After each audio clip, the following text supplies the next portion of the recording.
खबरें सुपरफास्ट में सबसे पहली खबर राजौरी से, जहां पर सुरक्षा बलों ने आतंकियों के खिलाफ ऑपरेशन शुरू किया है। वहां जंगलवाला इलाके में 2 से 3 आतंकियों के छिपे होने की खबर है। कालाकोट इलाका है। बीती रात सुरक्षा बलों और आतंकियों के बीच में यहां गोलीबारी हुई। जवानों ने पूरे इलाके की घेराबंदी कर दी है। आतंकियों की तलाशी का अभियान तेज कर दिया गया है। आर्मी और जम्मू कश्मीर पुलिस के स्पेशल ऑपरेशंस ग्रुप के जवानों को मौके पर भेजा गया है। ड्रोन की मदद से आतंकियों की तलाश भी ली जा रही है।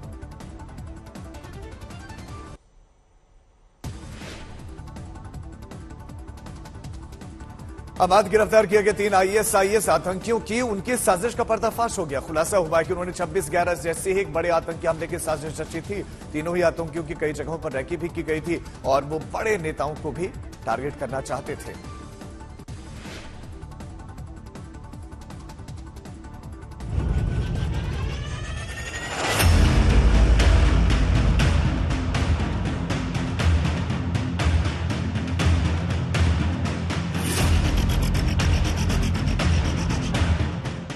गिरफ्तार 3 आतंकियों की बड़ी साजिश थी। सूत्रों के मुताबिक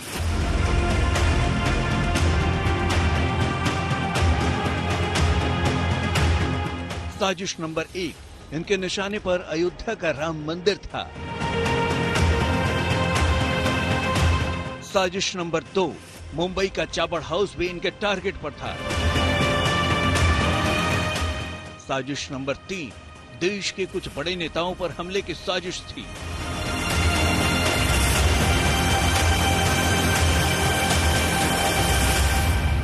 साजिश नंबर 4, 26/11 से भी ज्यादा नुकसान पहुंचाने की कोशिश थी।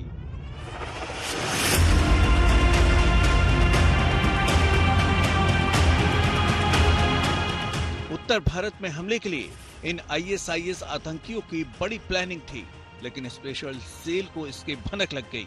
स्पेशल सेल ने शाहनवाज और उसके दोनों साथी मोहम्मद रिजवान अशरफ और मोहम्मद अरशद वारसी को दबोच लिया।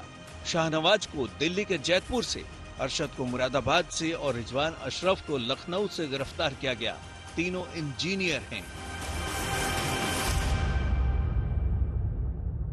शाहनवाज ने आतंकी साजिशों को अंजाम देने के लिए चोरी कर पैसे जुटाए। हजारीबाग में उसने कई वारदात किए। 8 महीने जेल में रहा। जेल से बाहर आया तो भीड़ भाड़ वाले इलाकों की रेकी शुरू की, जिसमें मजार और दरगाह भी शामिल हैं। मुंबई में कई वीआईपी और बड़े नेताओं के रूट्स की रेकी की।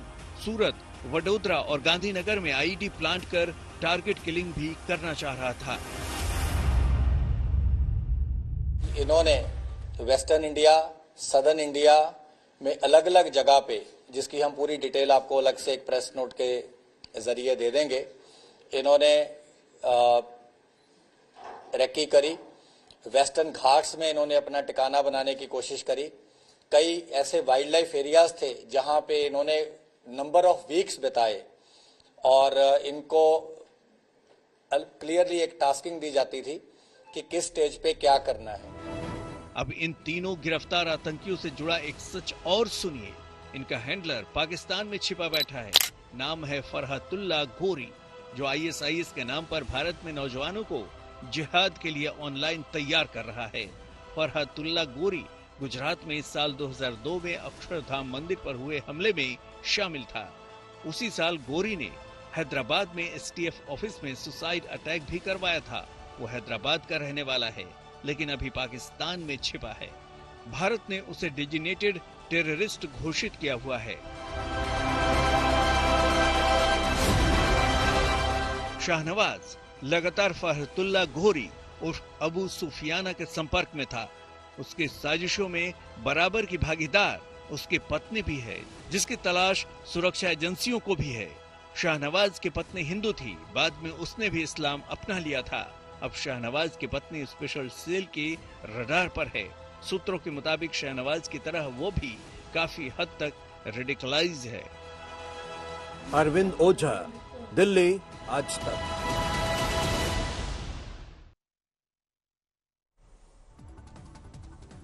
महाराष्ट्र के नांदेड़ के एक सरकारी अस्पताल में चीख पुकार मची है। पिछले 24 घंटों में वहां 24 लोगों की जान जा चुकी है। मरने वालों में 12 बच्चे भी शामिल हैं। हैरान कर देने वाली बात यह है कि मरीजों की मौत दवाइयों की कमी की वजह से हुई है। नांदेड़ के अस्पताल में मौत को लेकर सियासत तेज है। राहुल गांधी ने ट्वीट करके बीजेपी पर निशाना साधा है। तो उधर महाराष्ट्र के पूर्व सीएम और कांग्रेस के दिग्गज नेता अशोक चव्हाण ने अस्पताल जाकर हालात का जायजा लिया। महाराष्ट्र सरकार ने इस पूरे मामले में जांच कमेटी गठित कर दी है और 3 सदस्यीय कमेटी अब शाम तक रिपोर्ट भी सौंपेगी।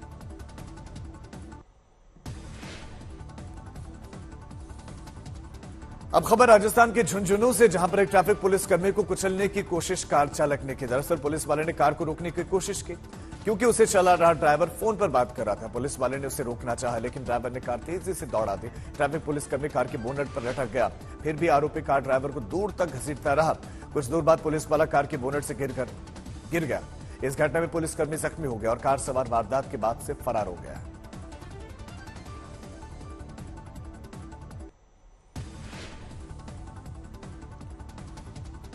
अब अगली खबर मथुरा की है, जहां पर ट्रैफिक पुलिस कर्मचारियों की बदसलूकी और मनमानी रुकने का नाम नहीं ले रहे। ताजा मामला वृंदावन कोतवाली इलाके के कैलाश नगर बैरियर का है, जहां बाजार से घर लौट रही एक महिला के साथ बैरियर पर तैनात पुलिसकर्मी ने ऑटो रोकने पर मारपीट कर दी, पिटाई शुरू कर दी। पुलिस वाले ने महिला को लात मारी।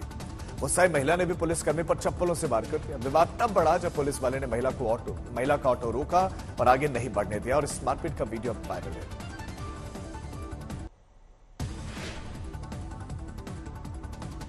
मुंबई से सटे कल्याण में गैर मराठियों से मारपीट का मामला सामने आया है। कल्याण में स्टेशन के बाहर गैर मराठी फेरी वालों से मराठी बोलने को लेकर कुछ युवकों के साथ बहस हुई। विवाद इतना बढ़ गया कि 4-5 फेरी वालों ने मराठी युवक की पिटाई कर दी। तब उस युवक ने एमएनएस के कार्यकर्ताओं को इस बात की जानकारी दे दी और उसके बाद मराठी लड़कों को पीटने वाले 4-5 फेरी वालों को एमएनएस के कार्यकर्ताओं ने जमकर पीटा।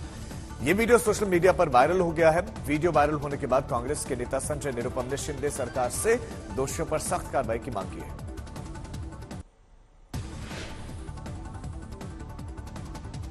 बिहार सरकार के खिलाफ दरभंगा के सांसद गोपाल जी ठाकुर ने अनिश्चितकालीन अनशन शुरू किया और इस दौरान मधुबनी के सांसद के अलावा कई विधायक भी मौजूद रहे। उन्होंने बिहार सरकार पर दरभंगा एम्स के निर्माण को लटकाने का आरोप लगाया। सांसद के धरना देने के दरमियान एक हादसा भी हो गया। उनके भाषण के बीच में स्टेज अचानक गिर पड़ा और उसी पर बैठे सभी लोग हैरत भरे सब देखते रहे। बिहार में हुई जातीय जनगणना की रिपोर्ट आ गई और इसे लेकर सियासत भी तेज हो गई है। मुख्यमंत्री नीतीश कुमार ने रिपोर्ट पर आज सर्वदलीय बैठक बुलाई है और इसमें सभी 9 दलों के नेताओं को बुलाया गया है। सर्वदलीय बैठक में सीएम जाति आधारित जनगणना को लेकर पूरी जानकारी सभी दलों को देंगे। रिपोर्ट जारी होने के बाद नीतीश कुमार ने कहा कि अब आर्थिक स्थिति के बारे में भी सरकार जानकारी देगी। हम सभी का विकास चाहते हैं।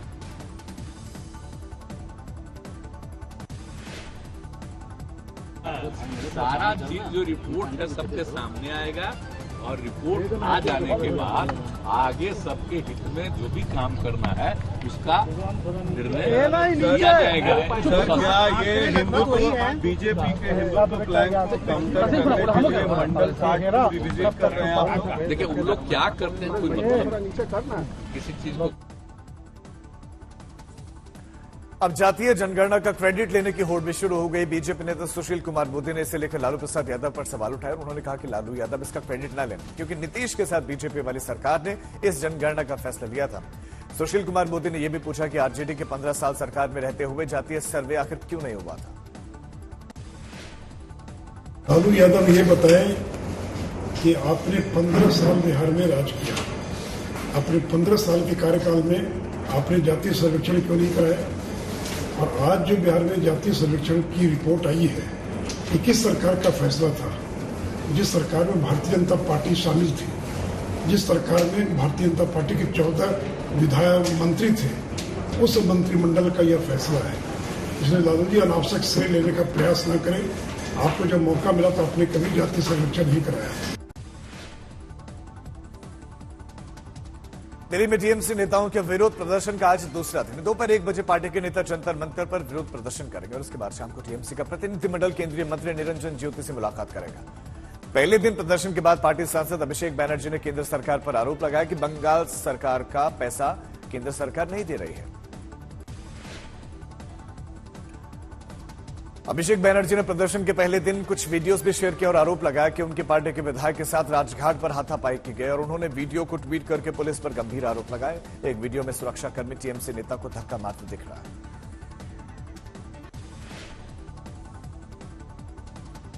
दिल्ली में टीएमसी के हल्ला बोल के बीच में केंद्रीय मंत्री अनुराग ठाकुर ने टीएमसी नेताओं पर गंभीर आरोप लगाए हैं। उन्होंने कहा कि कोयला घोटाला, शारदा घोटाला, गौ तस्करी घोटाला, ये सब टीएमसी की सरकार में एक के बाद एक सामने आए। उन्होंने ये भी आरोप लगाया कि जो खुद गंभीर भ्रष्टाचार के आरोपों में घिरे हैं वो हवाई जहाज से दिल्ली आए हैं। उनकी माने तो पश्चिम बंगाल योजनाओं को पूरा करने में सबसे पीछे है। अरे गरीब के हक का तो छोड़ दो। शारदा, नारदा, रोज वैली में नहीं छोड़ा, टीचर घोटाले में नहीं छोड़ा, कोल घोटाले में नहीं छोड़ा, मनरेगा में तो छोड़ देते। जितनी योजनाओं के पैसे पश्चिम बंगाल को मिले, सबसे पीछे रहने वाले राज्यों में से पश्चिम बंगाल है, जहां पर योजनाएं पूरी नहीं। चाहे जल जीवन मिशन के आंकड़े उठाइए, बाकी के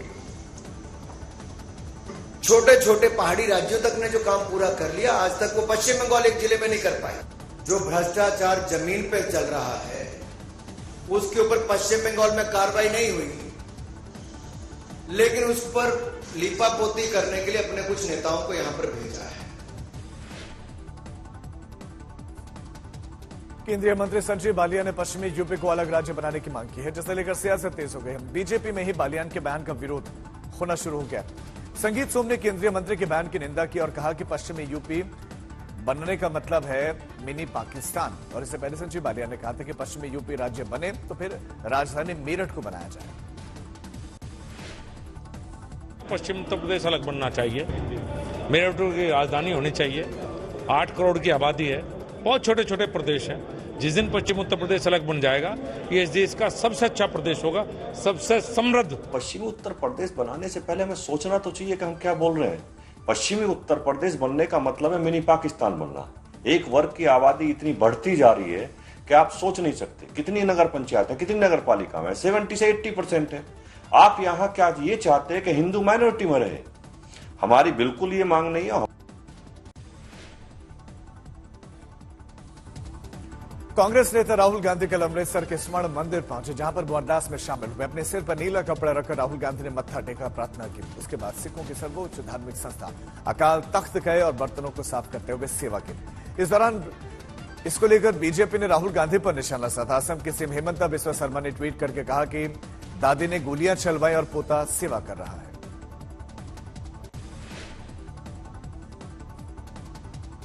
राजस्थान में भी चुनावी घमासान तेज हो गया। इस बीच में सभी पार्टियों के नेता चुनावी अखाड़ों में उतरने लगे हैं। वसुंधरा राजे सिंधिया कल बाड़मेर के दौरे पर पहुंचे। वहां कांग्रेस विधायक मेवाराम ने वसुंधरा राजे के पैर छुए तो हर कोई हैरत में था, हैरान रह गया। वसुंधरा भी विधायक की तारीफ करती दिखी।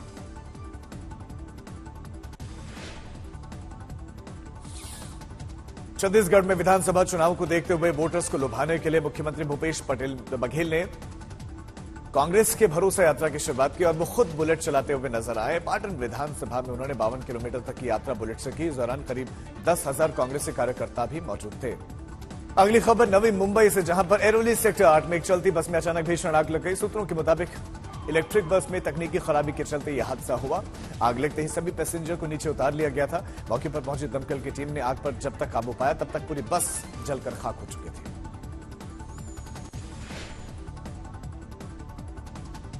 अब बात झारखंड के धनबाद की, जहां पर लगातार हो रही बारिश के चलते मैथन और पंचेत डैम जल स्तर उनका लगातार बढ़ रहा है और इसमें इजाफा देखते हुए डैम प्रशासन ने अलर्ट जारी किए हैं। जल स्तर बढ़ने के कारण मैथन डैम के 5 गेट खोल दिए गए। डैम के पानी छोड़े जाने के बाद से कोलियरी और इंचले इलाके में लोगों पर अब खतरा मंडराने लगा है। हालांकि प्रशासन अलर्ट मोड पर है।